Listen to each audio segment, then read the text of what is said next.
여러분, 오랜만에 저희가 저녁 기도회로 모이게 됐습니다. 오늘은 여호야다라는, 그러니까 지금은 역대기 말씀은 이 남유다를 중심으로 해서 정통성을 이어가고 있습니다. 뭐냐면 열왕기의 관점은 북왕국과 남왕국을 비교해 가면서 막 이렇게 섞여 있기 때문에 굉장히 이게 남왕국인지 북왕국인지 이해하기가 좀 쉽지 않아요. 근데 지금 역대기의 말씀은 말하자면 포로기에서 돌아왔던 그 사람들에게, 그러니까 지금 이거는 포로로 끌려갔다가 포로로 돌아온 사람들이 독자예요. 그래서 그 사람들에게 이 다윗 왕가의 정통성을 쭉 이야기해 주면서 솔로몬이 지었던 그 크고 화려한 궁전 뭐 이런 것들을 해서 주로 다윗과 솔로몬 시대를 집중하게 되면서, 그리고 그런 다윗이나 솔로몬의 어떤 실수라든지 죄 같은 거는 대충 이렇게 다루면서 하나님의 정통성이, 그 다음에 이 하나님이 이 유다를 사랑했던 이 화려함이, 성전의 광대함이, 하나님의 크심이 어떠한지를 포로기에서 돌아온 사람들에게 일깨워 주기 위한 목적으로 쓰여진 책이 역대기, 역대상하 말씀입니다. 자, 오늘 등장하는 요아스 왕은요, 이스라엘의 8대 왕입니다. 이스라엘의 8대 왕인데 6대 왕이 죽고 나서 7대 왕이 누구였냐면 6대 왕이었던 아하시아의 어머니였습니다. 그런데 일대에서 말하자면 남북이 갈리고 나서 남쪽 유다는 계속해서 다윗 왕가의 정통성을 이어가면서 왕이 되고 있었습니다. 그런데 아하시아의 어머니는 그 북왕국 아합의 딸이란 말이에요. 그러니까 오므리의 딸. 그러니까 이 오므리 왕조, 오므리, 시므리, 아합 뭐 이렇게 이어가면서 완전히 그 나라 말아먹은, 거의 뭐라 그러죠? 오적이라 그러나? 네, 그렇게 나라 팔아먹은 수준의 사람들입니다. 그러니까 이 아시아가 죽고 나서 그 어머니가 유다 정통에 있는 그 왕가들을 다 죽여버립니다. 다 죽여버리고 자기가 왕위를 차지해서 약 6년, 7년 정도를 다스리게 됩니다. 그런데 그때 아시아의 누이였던 사람이 그 아들 하나를 빼돌려서 간신히 살아남고요. 그 아들이 7년 동안, 6년 동안 그 성전 안에서 자라나게 됩니다. 그리고 그때 대제사장이었던 여호야다가 아주 못된, 그러니까 계속해서 아합의 와이프가 이세벨이었잖아요. 그러니까 그 이스라엘의 바알 신앙을 가지고 와서 이 아달랴는 굉장히 남유다를 못 살게 만든 그런 여왕이었습니다. 그러니까 그때 대제사장 여호야다가 이 아이를 그 왕자였던 요아스를 6년간, 이제 1살이었던 그 아이를 데려다 6년간 성전에서 키운 거고요. 7살이 될 때에 여호야다가 무슨 일을 했냐면, 이제 이렇게 유다 레위 사람들이 교대하는 그 타이밍에 사람들을 다 모아서 3분의 1은 왕궁, 3분의 1은 여호와의 성전, 그 다음에 이렇게 3분의 1씩 나눠갖고 지키게 하면서 그 당시에 있던 백부장들 불러 모으고, 그래서 반란을 일으켰습니다. 근데 이 반란은 어떤 반란이었냐면, 그러니까 나쁜 말로의 반란이 아니라 다윗 왕가의 정통성을 끊어낸 아달랴를 찍어내기 위해서, 말하자면 왕이 찬탈자죠. 왕의 계승자가 아니라 왕위를 도둑질해간 이 아달랴라는 여자를 처단하는 거예요. 그리고 그 여자를 처단하게 되면서 그 성전에서 6년 동안 숨어있던, 그 당시 7살 됐던 요아스를 왕으로 세우게 됩니다. 그래서 왕으로 세우고 기름을 부어서 왕으로 삼고 율법책을 전해주는 것이 역대하 23장까지의 내용입니다. 자, 오늘 24장 1절에서 16절까지는 기점이 누구냐면 여호야다 대제사장이에요. 여호야다 대제사장을 중심으로 해서 여호야다가 살아있을 동안에 요아스가 어떻게 살았고 여호야다가 죽은 다음에 어떻게 살았는지, 그래서 오늘은 여호야다가 살아있는 동안에를 살펴보겠습니다. 그리고 내일은 여호야다가 죽었을 때에 어떤 일이, 어떤 변화가 일어났는지를 살펴보도록 하겠습니다. 자, 그러면 배경 설명 드렸고요. 이제 들어갈게요. 여호야다가 살아있는 동안에 요아스가 왕이 되는데 나이 7살에 왕이 되어서 40년 동안을 예루살렘에서 다스렸습니다. 여호야다가 그에게 기름 부어서 왕을 세우면서 율법책을 주게 됩니다. 그리고 이 여호야다가 7살 때까지 계속해서 키우고요. 하나님 말씀으로 가르쳤고요. 그 다음에 여호야다가 성장했을 때는 2명의 와이프를 얻어주게 됩니다. 2명의 와이프가 정당성이나 이런 거는 일단은 넘어가서 여호야다가 왕을 세워서 기름 붓고 율법을 가르치고 그리고 와이프를 해서 자녀들도 낳게 하는 그 모든 과정들을 대제사장 여호야다가 도와주었던 것이죠. 자, 그렇게 되고 나서 아마 이게 요아스가 20대 초반의 일인 것 같아요. 그래서 요아스가 그러니까 요아스 20대 초반, 요아스가 여호와의 성전을 고치기로 결단합니다. 자, 솔로몬이 크고 화려한 궁전을 지었는데 지금 8대째 내려오게 되면서 시간은 약 140년에서 150년 정도 흐른 거고요. 그리고 아무리 화려하게 지었던 그 성전일지라도 퇴락하게 되었던 것입니다. 그리고 이 악한 여왕이었던 아달랴, 그리고 그 아들들 이렇게 표현되어 있는데 영어 성경 그 추종자들 이렇게 표현되어 있어요. 그러니까 아달랴와 관계된 그것들이 들어와서 여호와의 성전을 부수고 그 다음에 거기서 금은 기명을 빼가다가 바알 신앙을 섬기는데 사용하게 된 거예요. 그러니까 성소에 기구도 없었고요. 성소는 퇴락해 버렸습니다. 그런데 이 요아스는 성전에서 자라났단 말이에요. 그러니까 이 성전의 소중함을, 성전이 퇴락하는 걸 너무너무 가슴 아프게 보던 사람입니다. 그래서 그가 제사장들과 유다 사람들에게 이렇게 명령합니다. 당신들은 유다 여러 마을로 가서 모든 이스라엘 백성이 여호와의 성전에 바치는 돈을 해마다 모으고 그것으로 하나님의 성전을 수리하시오. 당장 그렇게 하시오. 이렇게 명령을 했어요. 그런데 레위인들이 그걸 못했습니다. 이유는 한 2가지 정도가 있는데요. 첫 번째는 그렇게 거둔 것을 가지고 레위인들이 먹고 살았고요. 제사장과 레위인들이 먹고 살았고요. 그러니까 그렇게 거둬들이는 돈을 가지고 성전에 쓸 만한 돈이 안 됐던 겁니다. 두 번째는 제사장 레위인들에게 성전 수리하라 그랬더니 이 사람들이 엄두를 못 내는 거죠. 성전을 어떻게 수리해야 되는지. 말하자면 목사님한테 목사님 저 교회 이거 다시 합시다. 그러면 목수의 목자도 모르는 목사님은 못하는 거예요. 그러니까 생활의 문제와 기술의 문제가 같이 엮여서 열왕기 하 말씀에 보면 요아스가 왕이 된 지 23년째. 그러니까 죄송해요. 아까 20대 초반이라는데 20대 후반. 왜냐하면 7살에 왕이 돼서 23년 됐으니까 나이 30대 때 이미 결혼해서 아이를 낳고요. 그리고 명령했는데 아무튼 23년까지 안 된 걸 보면 약 1년이나 2년이나 이렇게 딜레이 된 것 같습니다. 자, 그러니까 여러분 오늘 이제 요아스가 지도력을 발휘하게 되는 거예요. 그래서 요아스가 지도력을 발휘하고 그 다음에 돈은 누가 되냐면 백성들이 자기들이 직접 돈을 냅니다. 그래서 성전 수리 비용을 내고요. 모세의 율법에 기록한 대로 성전세를 내고 그 다음에 재능을 가진 사람들, 그래서 그 돈을 가지고 제사장들이 먹고 사는 데 쓴 것이 아니라 그 돈을 가지고 성전 무너진 데를 먼저 보수를 했습니다. 그리고 나서 이제 제사장들에게 돌려야 될 것들을 나중에 돌리게 돼요.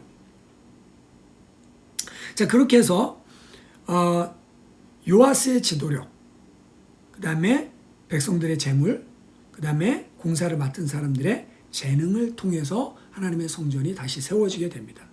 오늘 6절 말씀을 보면 이제 제사장들과 레위인들이 그 성전 보수를 안 하니까 요아스가 불러서 여호야다를 야단치는 것처럼 그 나무라는 것처럼 돼 있지만 사실은 그 요아스를 믿음으로 지도한 사람이 누구냐?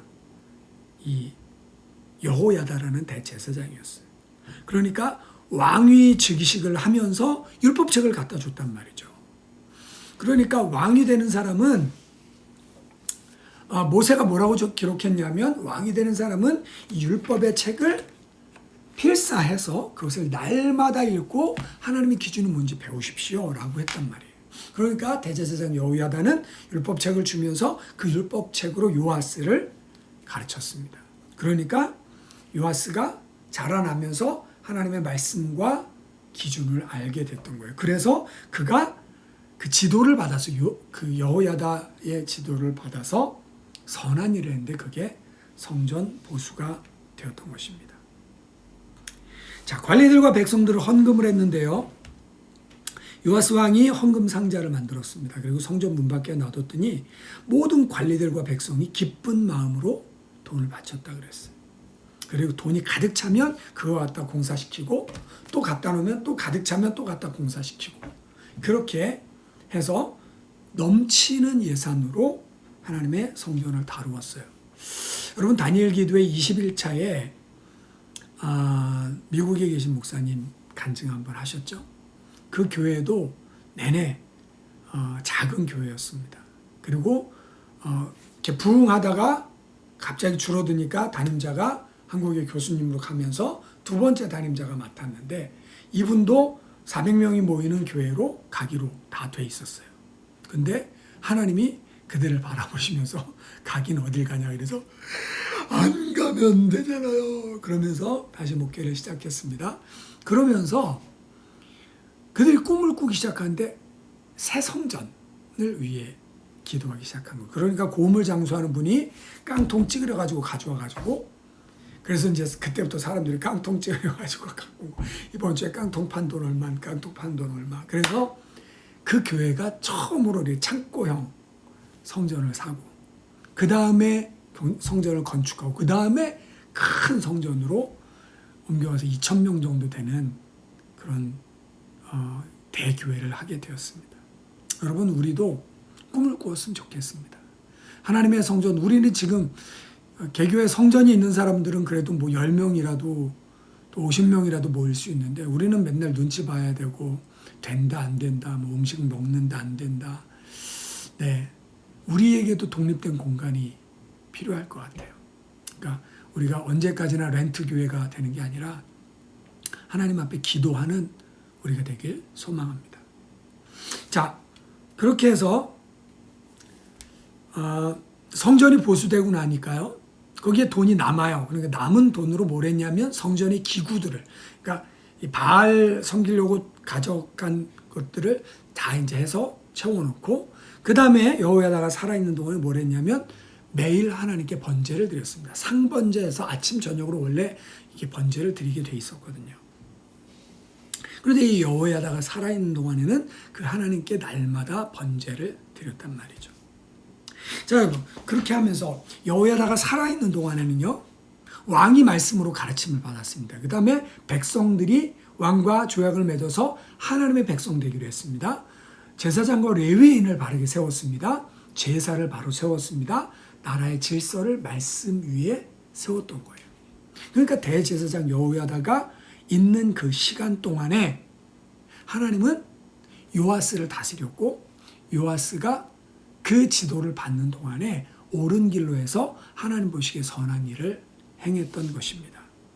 그런데 그 여호야다가 죽는 거예요. 15절에 보니까 여호야다가 점점 늙어갔습니다. 그래서 130세에 죽었어요. 자, 여호야다가 점점 늙어가더라라는 표현은 뭡니까? 나라의 국운이 기울고 있다라는 거예요. 엘리야가 죽을 때, 엘리사가 죽을 때, 여러분 그 뭐라 그랬습니까? 이스라엘의 군대와 마병이여 그랬잖아요. 그러니까 하나님을 잘 섬기는 주의 종, 하나님을 잘 섬기는 왕, 하나님의 마음에 합한 한 사람이 시대를 바꿀 수 있는 것을 믿으시길 바랍니다. 오늘 우리가 요즘 뭐 방구석 라이브 막 이런 거 하잖아. 우리가 방구석에서 예배드리고 있을지 모르지만 하나님 앞에 우리의 중심이 바로 서 있으면 하나님은 나를 중심으로 해서 하나님의 일을 이루실 줄 믿습니다. 저와 여러분이 그렇게 하나님께 쓰임받는 귀한 여러분들 되시기를 예수님의 이름으로 축원드립니다. 오늘 말씀 다 전했습니다. 오늘 말씀을 통해서 한 3가지 정도 살펴보기를 원합니다. 첫 번째, 나한테 가장 신앙적으로 영향을 줬던 분이 누군가요? 혹시 저는 제 신앙에 가장 크게 영향을 줬던 분은 제가 중학교 때부터 해서 한 5년 정도 제 신앙을 지도해 주셨던 지금 오산에 계신 목사님이세요. 가장 중요한 시기에 가장 잘 지도해 주셨습니다. 기도와 말씀으로서도록. 물론 제 인생에 아주 좋은 분들 거쳐가서 제가 그분들에게 다 배웠지만 가장 중요한 시기 저에게는 그분이 멘토가 되셨습니다. 그리고 또 하정원 목사님이라고 그분도 지금도 유튜브에 계속해서 페이스북에 계속해서 매일매일 글을 올리세요. 에너지가 대단한 분이세요. 늘 모범이 됩니다. 여러분, 우리의 멘토가 누구냐가 굉장히 중요한데요. 요아스가 사는 날 동안에 여호야다라는 대제사장이 붙어서 율법을 주고 가르침을 주고 하나님의 선한 길로 인도할 때에 이 요아스는 하나님 앞에서 아주 선한 왕으로 살았습니다. 하지만 내일 살펴보겠지만 이 대제사장 여호야다가 죽고 난 다음에는 이 사람이 관리들의 말을 들으면서 우상을 섬기게 됩니다.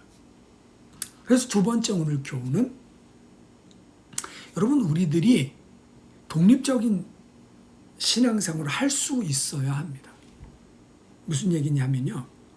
지금 제가 금식하는 동안에 물론 21일 동안 우리는 저보다도 더 좋은 21명의 강사들을 만나면서 이 영역 공급을 받았지만 제가 없는 열흘 동안 지금 보식하는 그 열흘 동안 물론 제가 올려드리긴 했습니다만 여러분 어떠셨나요? 만약에 여러분 목사들이 다 끌려가서 순교를 당하면 여러분은 어떻게 살아남으실 건가요? 목사가 없어도 살아남을 수 있는 신앙 되기를 예수님의 이름으로 축원드립니다. 신앙생활이 스스로도 살아남을 수 있어야 돼요. 여러분, 오늘이 12월 1일입니다. 이제 12월 한 달밖에 남지 않았습니다. 올해 혹시 성경 일독하셨나요? 성경 이독하셨나요? 여러분, 우리 성경으로 돌아가서 우리 자신이 하나님의 말씀으로 충만해지고, 그래서 꼭 목사님이 뭐라 그래서가 아니라 하나님의 말씀을 읽으면서 그 말씀, 성전을 재건해야겠구나. 지금 하나님의 사람들을 세워야겠구나. 지금 이런 지혜로 해야 되겠구나.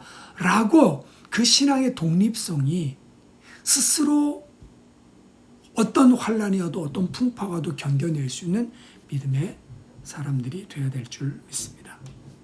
세 번째는 여러분, 우리에게 예배를 사모하는 열심, 주의 전을 사모하는 열심이 있는지 살펴보셨으면 좋겠습니다. 그래서 하나님, 내가 주의 전을 사모합니다. 하나님, 우리 교회도 주님의 전이 있었으면 좋겠습니다. 우리 교회도 마음껏 예배할 수 있는, 우리가 마음껏 24시간 사용할 수 있는 그런 은혜의 공간들이 있었으면 좋겠습니다. 하나님, 이것을 위해 나도 기도하게 하시고 물질을 심게 하시고 이것을 위해 끊임없이 하나님의 도우심을 간구하는 우리가 될 수 있게 인도하여 주시옵소서. 기도하는 저와 여러분들 되셔서 여호야다가 살아있는 동안에, 주의 종 대제사장 여호야다가 살아있는 동안에 나라가 말씀 위에 서고 예배가 회복이 되고 주의 종들 제사장과 레위인들이 회복이 되고 왕과 백성들이 여호와의 백성으로 서고 거기서 끊임없이 예배가 진행되었던 것처럼 저와 여러분의 삶에 우리가 이렇게 예배 드릴 수 있을 때, 우리가 이렇게 피지컬한 말씀을 대할 수 있을 때에 더 하나님께 집중함으로 하나님을 기쁘시게 하고 하나님께 쓰임받는